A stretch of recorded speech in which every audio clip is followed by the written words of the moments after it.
ανάγλυφο με οικόσιμο των Λουζίνιαν 14ου αιώνα από τη Λευκοσία. Ο οίκος των Λουζίνιαν καταγόταν από την ομώνυμη γαλλική πολύχνη του Πουατιέ και εκτός από τους βασιλιάδες της Κύπρου έδωσε και σταυροφόρους, βασιλιάδες των Ιεροσολύμων, βασιλιάδες της Μικρής Αρμενίας και άλλους που έδρασαν στη Δυτική Ευρώπη. Οι Λουζινιανοί κυβέρνησαν την Κύπρο από το 1192 μέχρι το 1489, οπότε το νησί εκχωρήθηκε από την Εκατερίνη Κορνάρο στη Βενετία. Η ιστορική περίοδος των Λουζινιανών θεωρείται από μερικούς ως η χρυσή εποχή της Κύπρου.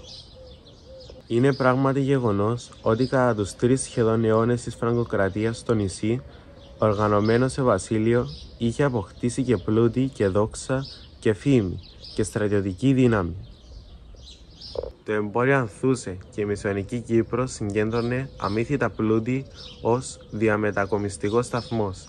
Σύμβολο των Λουζινιάν ήταν ο εφορμώντας Λέοντας, σύμβολο θάρρους και δύναμης.